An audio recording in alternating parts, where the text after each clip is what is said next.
Is this on? Okay. I'm using this not necessarily because we need to, but because they're also recording it. So we just need to make sure we pass the microphone.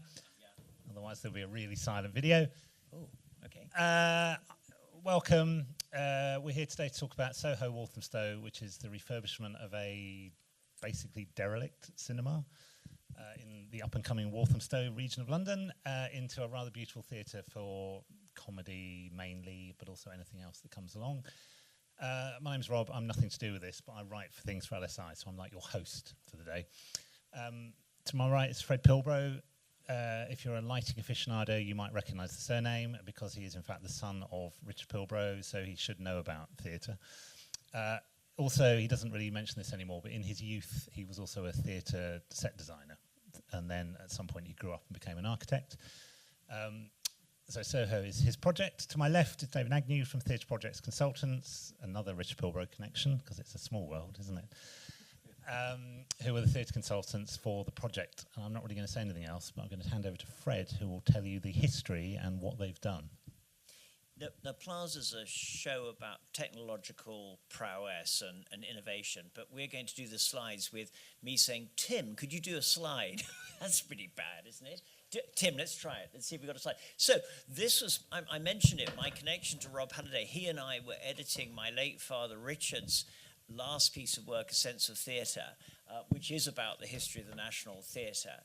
And as Rob mentioned, that sort of was my grounding as an architect in working in theatre. And to connect to David, I had the pleasure and privilege of working with my father only once.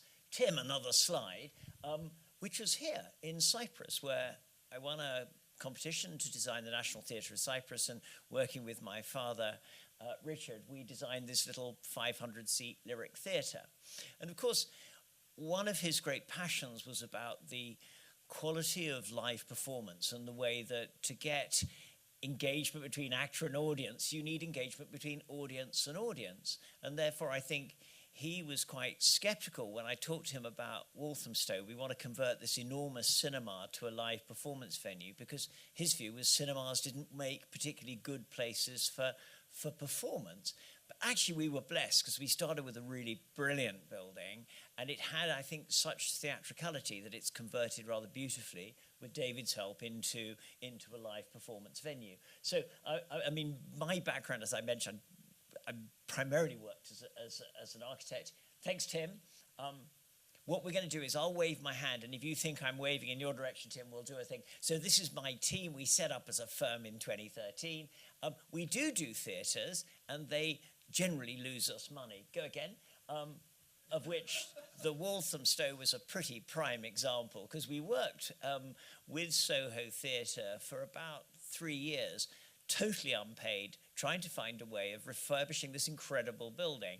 And as a result of working with Mark Godfrey and colleagues, we got asked to have a look at Dean Street.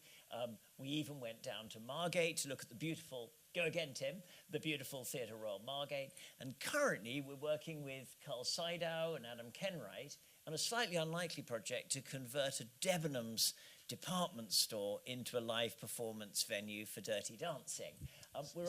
Just to interrupt for a sec, for those who don't know, Soho, because there might be some, Soho Theatre, the original version, is in Dean Street in the West End. That's right. It's a 20-year-old, I think, playhouse as part of an office building that was built to do show theatre plays, but has found this niche doing comedy. Comedy and new writing. Stand so up. I mean, it's a combination. But comedy was really important to unlock Walthamstow, because I mustn't get ahead of myself. Let's very quickly. We're doing an opera house and a chicken shed. This is the Cotswolds, and we're working with the London Symphony Orchestra and New Capital, who are the developers of this wonderful building we're in, to do a new symphonic hall on the Museum of London site, which is a lot of fun and quite challenging. Walthamstow, the Granada Cinemas sits in a really prime position on the very heart of Hoe Street. And actually the existing building that we've just finished refurbishing was one of a long line of music hall and music variety venues from about 1870 onwards. And in terms of that cinema to theatre conversion challenge, we were lucky because the 1929 cinema had a large organ that emerged from the stage, and they did cine variety there. So it had more theatrical infrastructure than you might expect. And this was the building when it opened in 1929. Cecil Massey was the architect, but Komisarjevsky, who was a white Russian emigre interior designer, was largely responsible for the extraordinary Moorish interior of the main auditorium. And he was inspired by the fact this was the second Granada cinema, and he thought, well, Granada, Alhambra, we should make this kind of amazing Moorish interior. And it was big, 2,700 seats, about 9 bathrooms and no bars. So people in the 1930s must have had iron bladders, and when you think about doing a modern theatre, you need a lot of bathrooms and you need a lot of bars because that's how the money is made. So I think if you were summarizing our conversion, it was to take the back of the stalls and the back of the circle and convert those to the bars and loos, and then focus the audience around the best seats near the stage. And the building had a very varied life, from being originally a cinema. It was a bingo hall, it was a rock and roll venue, so we had the Rolling Stones and the Beatles playing here. It was briefly an Indian cinema, or a cinema specializing on Indian films, and then it was bought by a Pentecostal church, but the planners didn't want it to become a kind of private church. So that's really why it was pretty derelict for the last 20 years. And Soho's involvement came from the fact that Mark Godfrey was a local resident, and the community put together a campaign to save the building. Go again. So this is what it was like when we first walked round it. And I guess it was unusual because a lot of those cinemas that were turned into multiplexes lost the interior. But here, although the space of the stalls was carved into 2 small rooms, the rest of it, as you can see, was remarkably intact. Intact, but in pretty parlous condition. Thanks, Tim. So the outside was basically leaking like a sieve, and it's probably fair to say that they spent no money whatsoever on the outside of the building. All the cash went into doing the interior. Thanks, Tim. The organ that had survived, and on its stage, and there was some simple theatrical infrastructure. David will say about how he's greatly improved that, and these were the original projectors still surviving in the projection room at the back. Go again, Tim. So when we started work, we were thinking a bit about how we connected the stalls to the circle. They were miles apart because of the sight lines. And we were looking at a variety of different strategies for that, stalls, parterres and the like. But we had a much bigger problem, which was how to pay for it, because we thought it would cost probably 20 million to bring the building back. And I remember the early studies saying, well, could we build like a block of flats to pay for it all? And that was tough because this is a grade 2 star listed building, so that was problem number 1. But problem 2 was that by the time you'd built some structure that would support your apartment building, even if you could get permission, you'd spent so much money that you were chasing your own tail. But I think our vision for how the theatre might work excited Waltham Forest Council, and they took the project on, bought the building, paid for the restoration, and it was a very brave piece of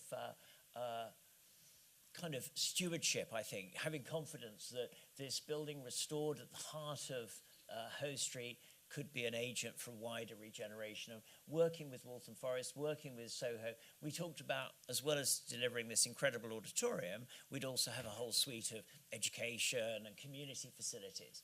But I think the key argument was Mark's, because he said, look, hey, we do comedy, right? So what do you need? A microphone and a person. It's bound to make money. And I think the council liked that, the idea that it would be cheap to put on, cheap to run, ticket receipts would be great. And actually, although it's only opened in May, I think that's proving to be the case. So it was a viable proposition. Very good. Keep going the other way, I think, possibly. Yeah, that's it. Brilliant. Thanks, Tim. So this is the scheme that we delivered, essentially taking the bits that we no longer wanted at the back of the circle of the stalls and turning those into those bars and bathrooms, building some theatre infrastructure over the stage and concentrating about 960 seats around the stage itself. So section before and section go the other way, Tim, if you would, and section the other way, showing this sort of concentration. And we were super lucky because the circle had this sweeping front, so it gave you some of the intimacy you wanted, that sense of connection between the audiences above and below. The Germans, unfortunately, knocked over this gable in 1944 with a flying bomb. The cinema team operating the building at the time actually got it all weather tight and kept it working. But we've restored the gable, and then when you come in, you're into what I think, go again, Tim, this is probably Cecil Mass's work, a rather sophisticated foyer that links you up to the circle and down to the stalls, done in a sort of blush pink. We were quite keen in terms of the look and feel of the building to acknowledge its varied history and not to kind of just try and wind back to 1929. And so it's got a kind of lively informality, and the cafe and the bar work outside of typical hours. We go through again, this is brilliant, go through to what would originally have been the back of the stalls, the ziggurat bar you can see on the section there. Lovely. So there you have this wonderful ceiling, the Komisarjevsky ceiling, which now becomes part of the stalls bar, the zig bar. And we restored all of the fine plaster work from 1929. We couldn't afford the gold leaf. Go again. And then the other stuff that we're doing, which is perhaps a little bit backstage, but important, full disabled access to every part of the theatre, full modern air conditioning and all of that good stuff, all of which gets woven into the historic interior. But the jewel is definitely the auditorium space itself, go again, where we've steepened the stalls to better connect it to the circle. And again, I think we were sort of slow to realize that the sightline you needed for live performance with the sort of size of comedians that they make nowadays was much smaller than kind of Mae West up on the silver screen. And so you needed to bring people forward. But an advantage of that was that the stalls and the circle now feels like one audience. And the other nice thing we didn't want this sort of big blind wall at the back, was that we've got useful innovation, an open bar so that you can drink beer while watching a performance. I'm told that only works with comedy, but I could imagine the number of straight plays you go to where that would have been a very welcome addition. Yeah, there's that bar at the back. And we did some interesting archival work with a brilliant lady called Helen Hughes. Go again, Tim, if you would. To actually look at how the building had been finished over the last, 100 years. And it was started in a sort of cream and gold. These were early restorations. She scraped all the walls back to see what the colours had been. So we thought this was probably like it would have been in the original. And then by the 1960s, there was a much more kind of vibrant colour palette. And then in actually the early 2000s, when it became this Bollywood cinema, the colours got, this is 60s, the colours got yet more lurid. And Soho really wanted to keep all of that history. And so there's a sort of arrested decay for the finishes that you see here in the final room. It has a kind of warmth and an informality and a vibrancy which doesn't detract from the wonderful Moorish architecture. Finally, I mentioned we did sort of the MEP and we got all of the technical stuff. Tim, go again. No, staging. David, I've said far too much. Let me pass you the thing. Let's technically. So, as you'll see in the bottom picture, the original pitched roof over stage didn't allow any kind of flying at all. It had no structural capability. There might have been a couple of trusses that you could sling a hemp on, but really there was nothing. It was a cinema that might have done some kind of theatrical presentation, but certainly no flying. We looked into the possibility of putting on a full-height fly tower, but we are, as you may have seen from the aerial pictures previously, it's completely surrounded by residential property.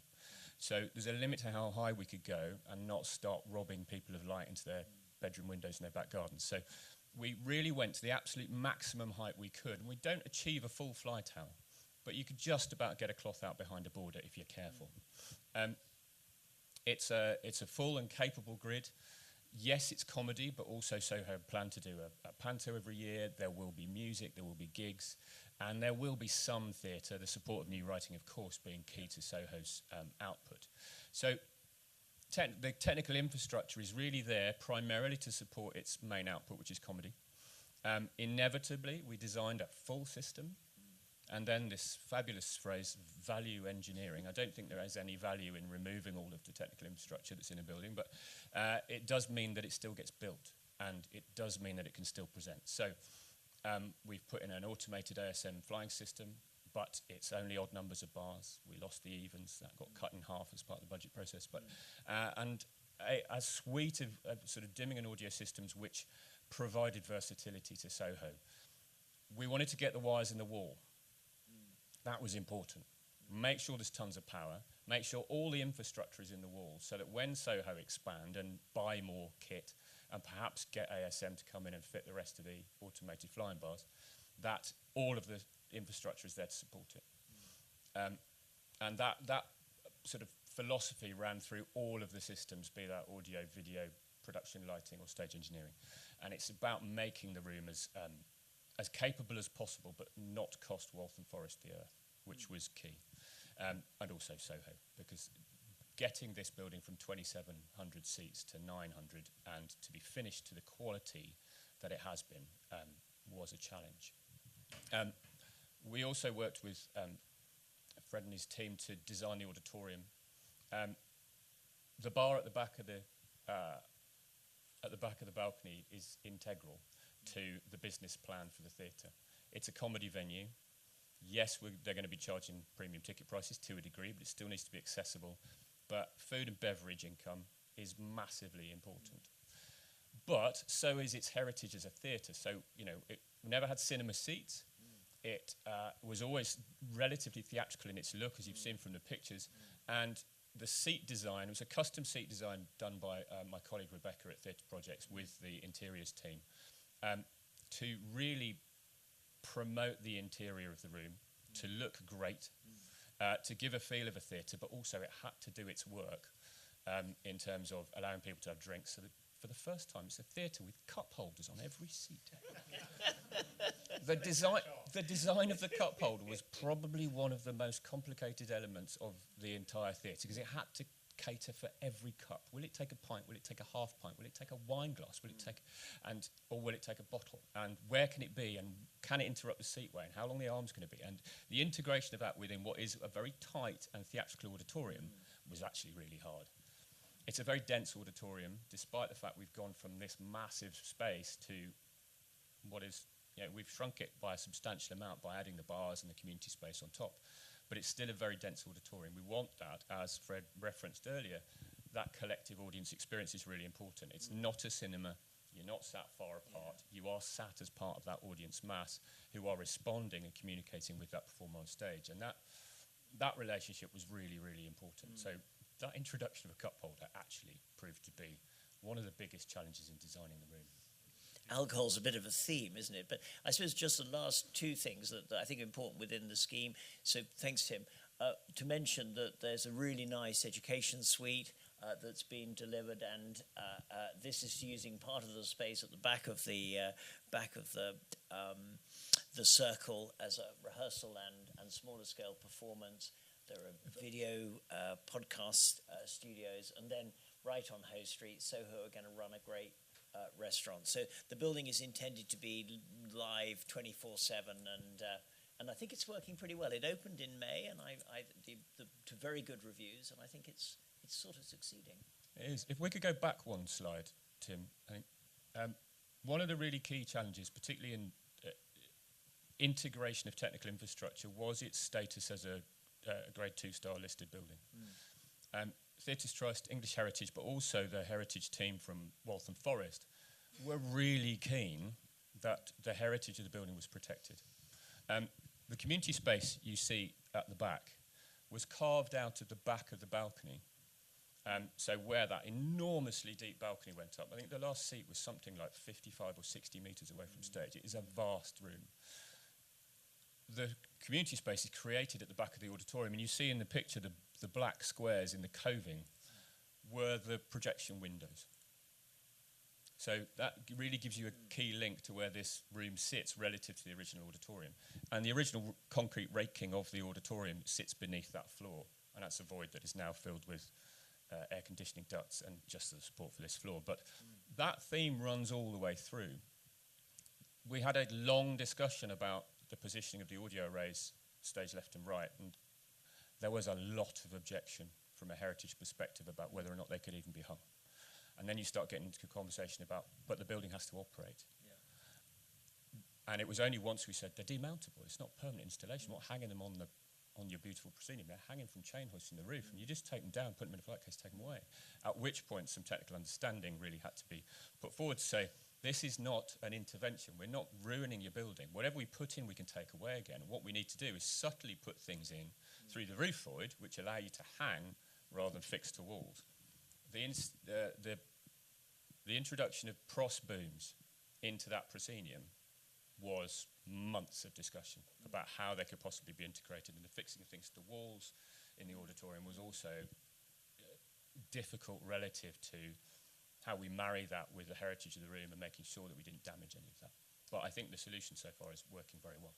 David, I want to just talk a little bit about, I mean, it's a practical limitation, but the load in, the complications of getting modern shows into a site where you don't have control of the site, because that I think has been quite a challenge as well, hasn't it? Yeah, well, that was always a challenge from day one. It's a massively residential area, so people's bedroom windows are within 10 metres of the dock door. So I wonder if you just go back to the high shot, looking down on the building. Yeah, probably slide 3 or 4, I think. Go back.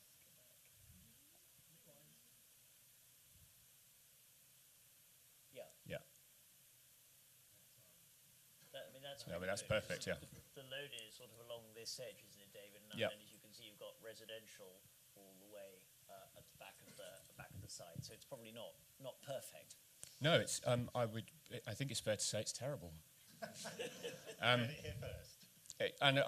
Nobody's going to dispute the fact that trying to get any kind of truck into the gate you see to the left of the building, there's a really limited loading area, but you can get a couple of vehicles in there, and you could get a 45-footer in if you needed to.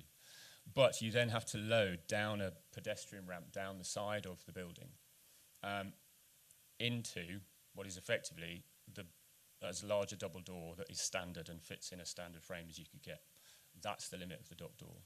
That's a sound and light lock, and then that goes straight onto stage. So it's okay, but it's not great if you want to do scenery. But on the basis of it being comedy and a bit of music and rolling flight cases, for 95% of what they do, it will be fine. But it's not ideal. The biggest issue is whatever the crew do, they've got to do it quietly. There is no bellowing from the dock door to the truck to say, can you bring me that flight case back? It is a quiet manoeuvre if they're going to stay open, because not upsetting the residents around the back of that road at the back there, it's all their back gardens, and the dock door is just next door to it down that side, underneath the fly tower, which you can see with a lantern on the top of the back. It's interesting that they've got used to it being empty forever, effectively. Yeah. They've all forgotten.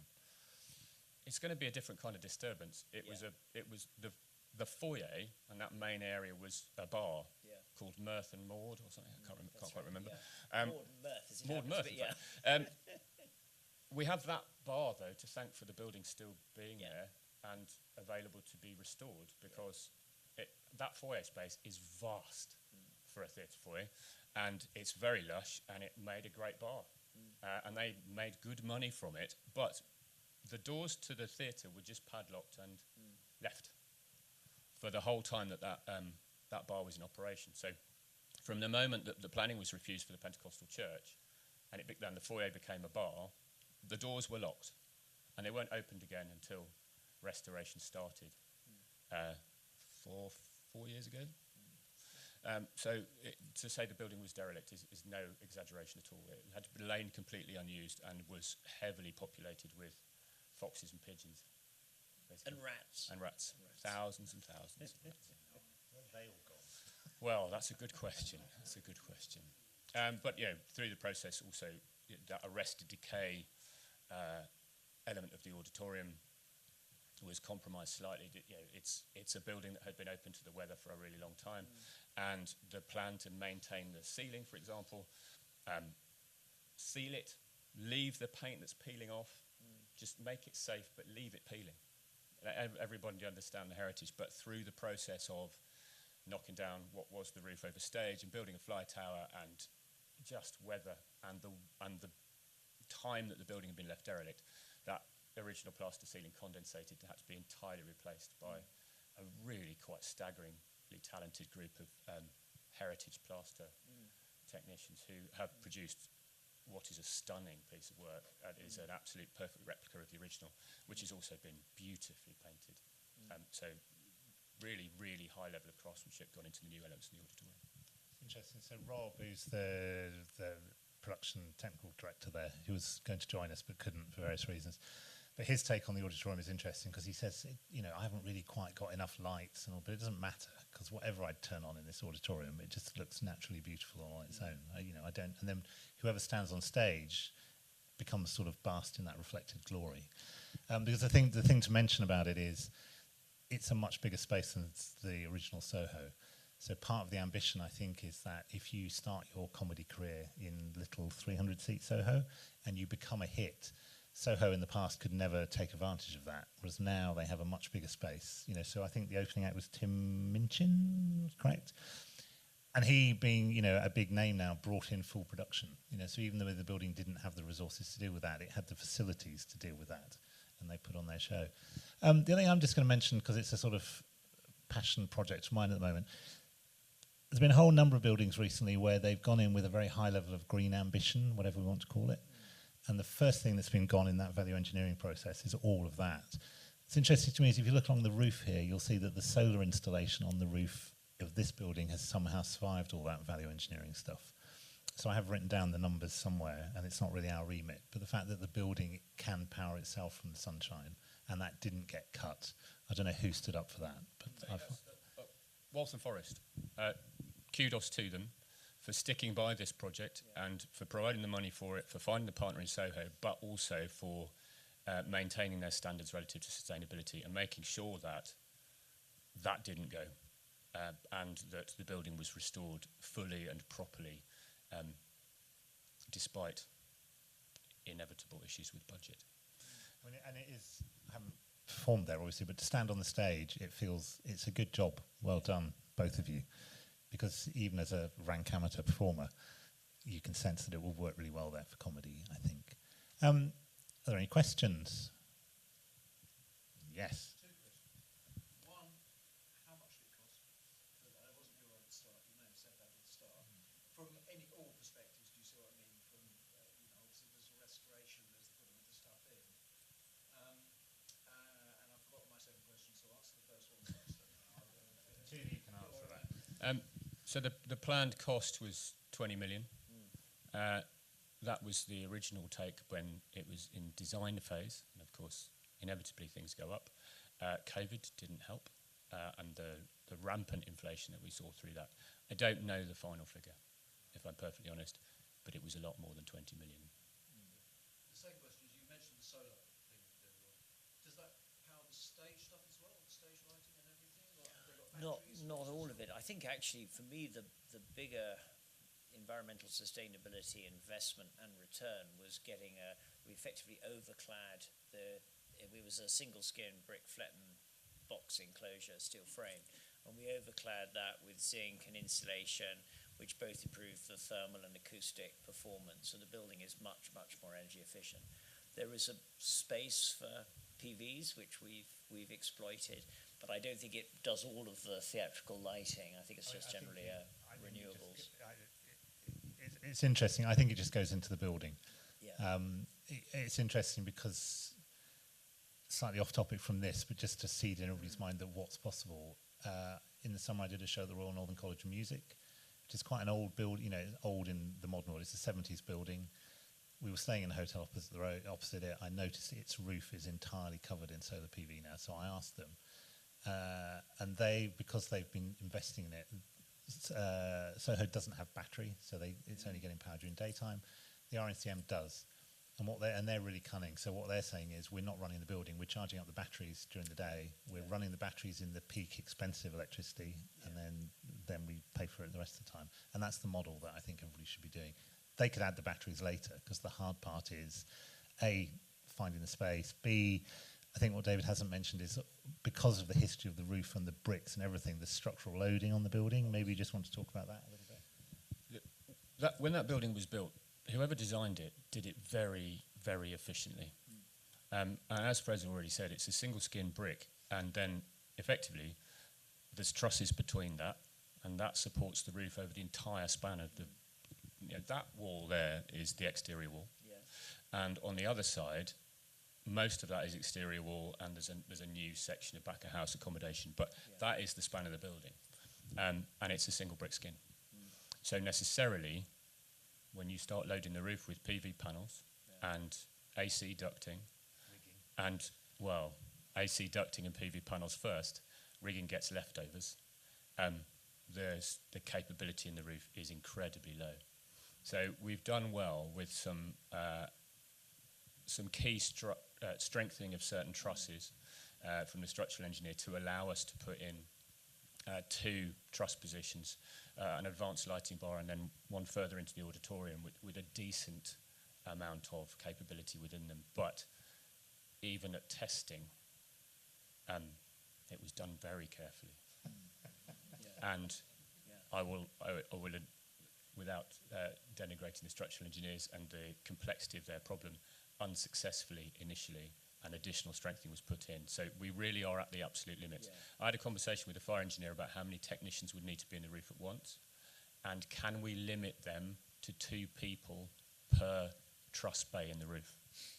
That's how close we are to the capability of the building generally. So whoever designed it initially, from a structural perspective, only, exactly. But also you've got to go. But for the same token, if you're moving a motor, it's not just 2 people; it's 2 people and the equipment load. So we were really careful with making sure that we had space for adding another sound rack to the sound rack. There's a dimmer room and a sound rack room have also been installed just over the auditorium on the stage right side. And what's the floor load in the dimmer room? What's the floor load in the sound rack room? Are they going to be over 5 kilonewtons a square metre? Yeah, they are, potentially. And there could be another one. We've got to reserve a bit of space for expansion. It's not just about the installation we're doing now. We know that's really lean because that's where we've been driven by the budget. But we need to allow Soho and future users of this amazing theatre to really equip it fully. So it's tricky, but I think it's a very successful resolution. Okay, more questions?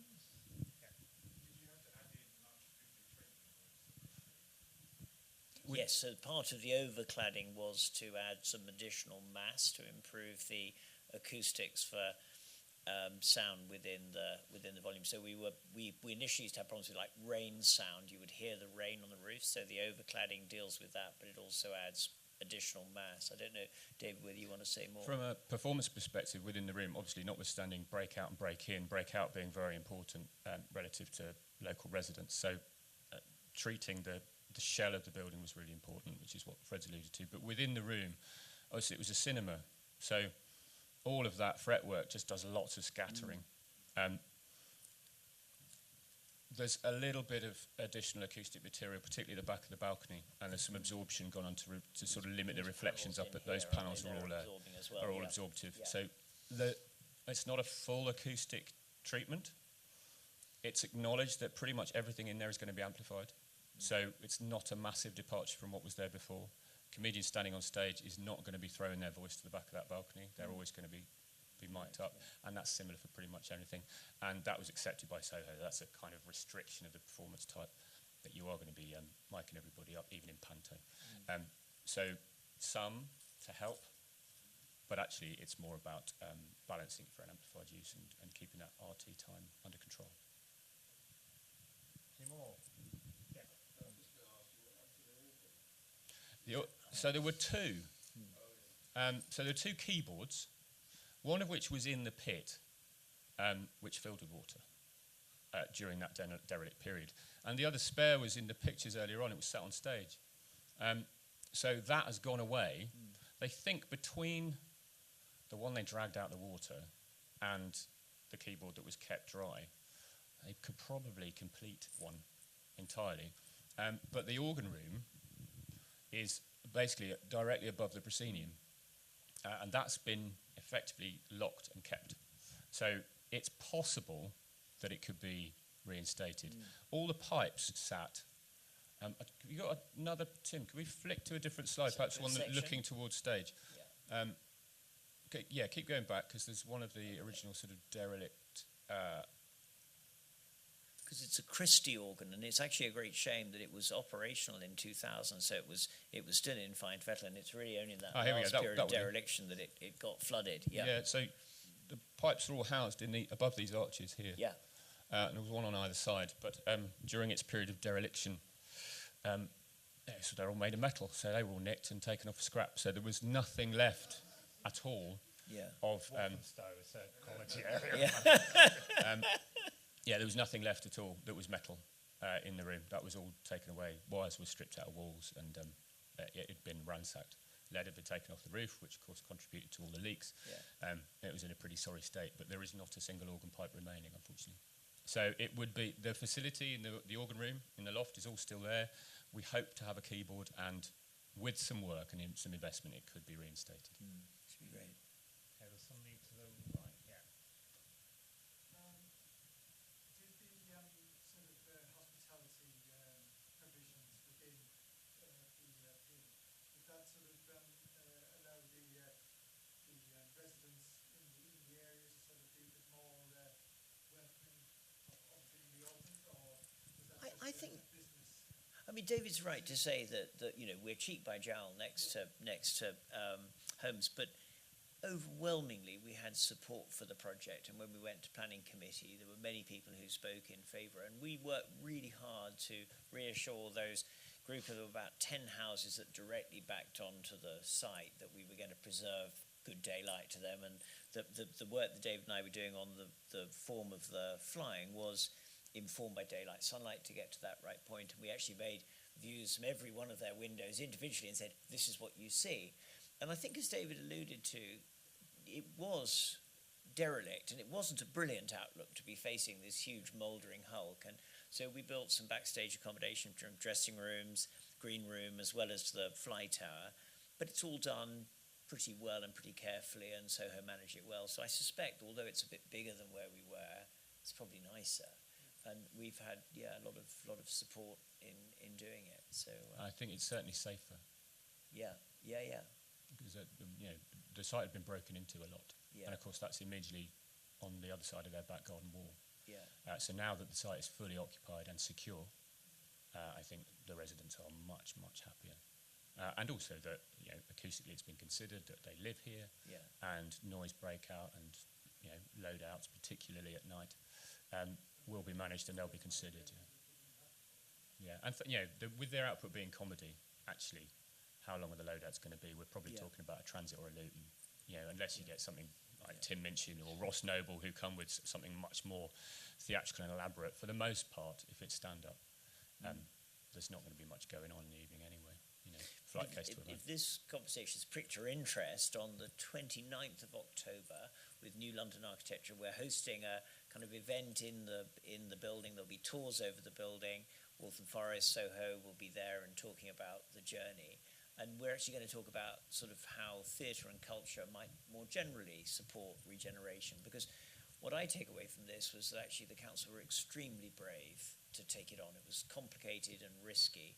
And you could see that doing a venue for comedy, where it to go wrong or where it had been a bad outcome, you would have quite a lot of political cost, I think, associated with supporting it. And they've backed the scheme, and I think it's been a success for them.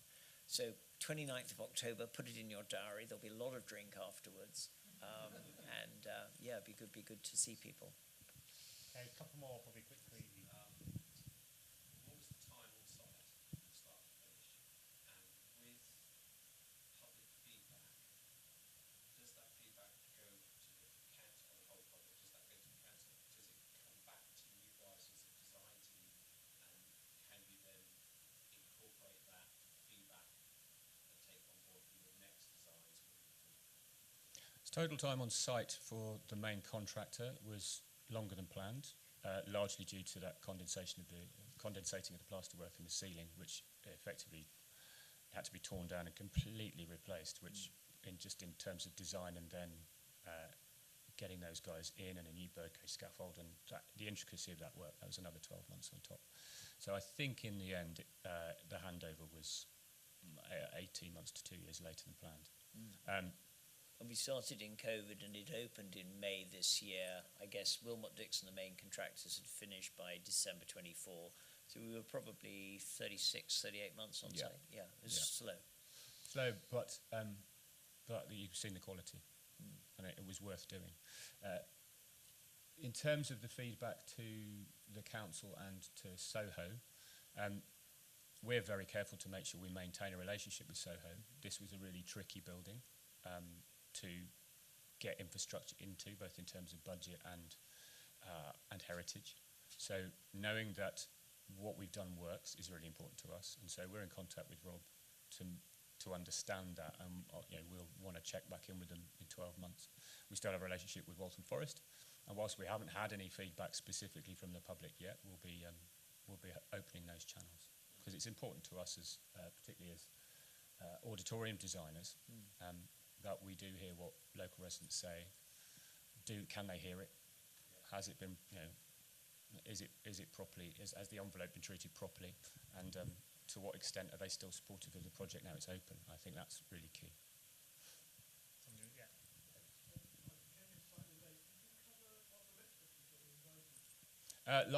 We haven't touched really on the systems. It's again, it's pretty lean.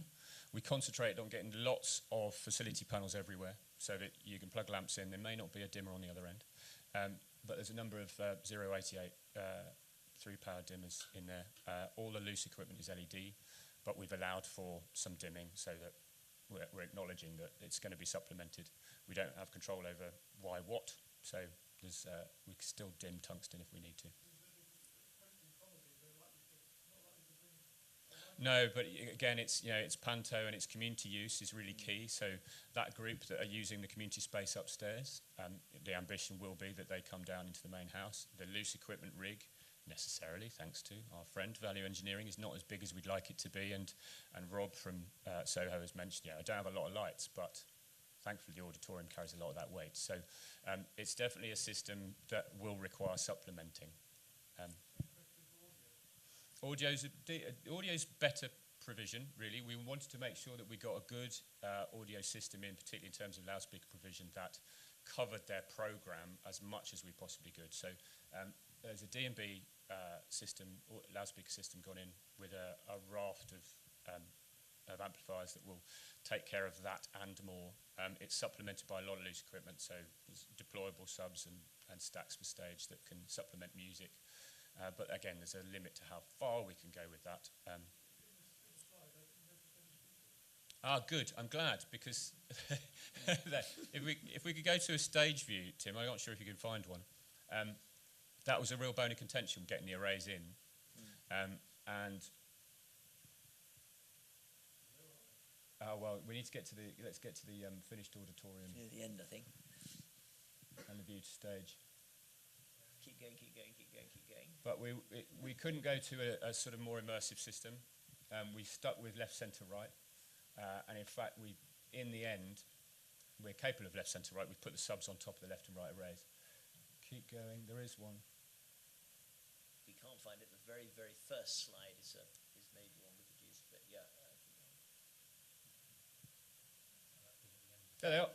Go back. That's it. Yeah, brilliant. So there are the arrays. Yeah. We were... Well, we tried. That was a massive bone of contention, rigging these in front of that decorative proscenium. The auditorium's really wide, particularly at the balcony, and so there were also concerns that what we can't do is interrupt sightlines. It's a very square proscenium relative to theatrical use. It's a cinema, of course. So positioning those arrays such that we can maintain great sightlines but also get the coverage that we need and the sound pressure levels we need throughout the auditorium was really challenging. And there's a lot of modelling done as to where they would sit. In actual fact, I think they've been lifted for the picture. They'd sit a lot lower typically, and certainly our modelling suggested that the main arrays would probably drop by a metre or two to make sure that we're getting very good coverage throughout the front of the auditorium. But there is only... I think there's less than 200 millimetres of clearance between the side of the array and the proscenium, at the back and at the side. And nobody would take responsibility for laying out the points in the roof for centre stage engineering to install. So Muggin's here, and I have to congratulate Nick Broad from LSI, who did the sound lighting installation. He and I went in and laid out very, very carefully, based on what we knew. We knew the loudspeakers, what they were going to be, they'd been purchased, where those rigging points go. And then a very talented team of access specialists came in and ran in the sleeves that run through all the decorative plaster work to what is effectively a gantry that sits next to the organ loft, which has now been thankfully replaced from its old timber construction. But through all that old timber construction, up through what is a void over that decorative proscenium, we got the points in the right spot, and which was a somewhat of a challenging moment. When the speakers went up, we were both stood at the back of the auditorium with our fingers heavily crossed. I just really hope these clear, because if we got this wrong, we're in big trouble. But there they are. And that's all fiberglass, that whole... It's a GRP floor over a steel frame, which has effectively lifted and replaced the gantry which is next to the organ loft. And it's from that we've got some rolling beams in for the chain hoist. We've also got a set centre, so you can do a centre left and right, or you can sling a truss in to do an immersive system should you require for a different show. And then there's also another set of truss points, which there's nothing hanging from them, but further into the auditorium, so we've got an advanced position too. Okay, I think we've probably run out of time. So I was going to say thank you, David. Thank you, Fred. I'm going to do a little bit of blatant plugging. So the book Fred and I collaborated on, finished for Richard, effectively, we're selling outside on Classic Gear Live stand. If you fancy a copy, we'll happily take your money. But if not, thank you to both of you. I think it's very interesting. Let's do the good old-fashioned theatrical round of applause. Thanks very much. See you out on the show floor, gang.